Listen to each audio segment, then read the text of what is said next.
barbecue crack. Let's start. Ang ating ingredients, kailangan natin ng salted cracker, isalansan lang at lagyan ng space. So, itatabi lang muna natin to. Magkakaramelize tayo ng sugar. Kailangan natin ng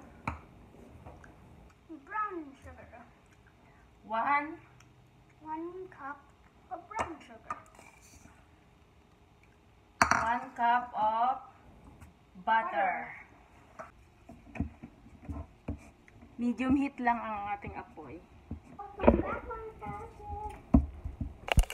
Haluin lang natin ito habang kinakaramelize natin para hindi siya masunog. Ayan, natutunaw na ang butter. So magpipreheat tayo ng oven 350. Para tayo. Yan na. Caramelize na. Ilagay natin dito. ikalat lang natin itong kinaramelize natin na sugar and butter. Kailangan lahat ay malalagyan.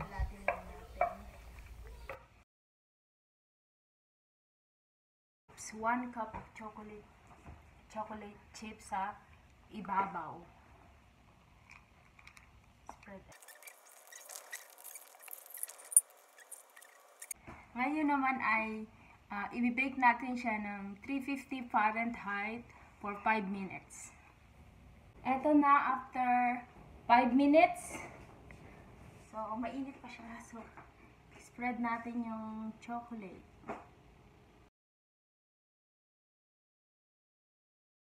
Ngayon, lalagyan naman natin ng toppings. Yung toppings ay optional lamang.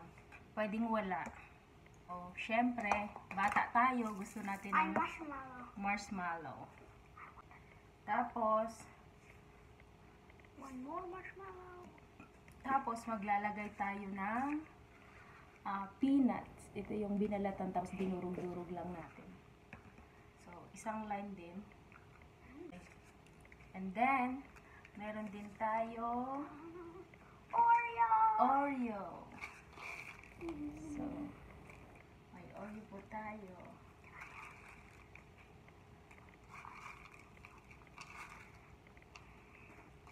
Huwag po kayong mag-alala, malinis kamay namin. Lagi kaming nagahugas.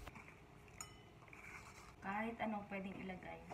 Tapos, lalagay kami ng sprinkles. Ito. Ito. Ito din po. 1 line. Yan. Wow! Colorful. You're invading the Oreo's privacy. Oh gosh. So, optional lang po. Tapos ito pong isang part ay i-empty natin. Kasi ito naman yung walang ano. Just a few more for good measure. Okay. Here. Tapos ngayon po ay lalagay natin sa ref for 2 hours. See you mamaya! Bye! Ito na siya after 2 hours. So, itatry naman natin. Masarap siya, magugustuhan ng mga bata, kaya lang medyo matamis. Thank you for watching. Don't forget to like and subscribe. Bye!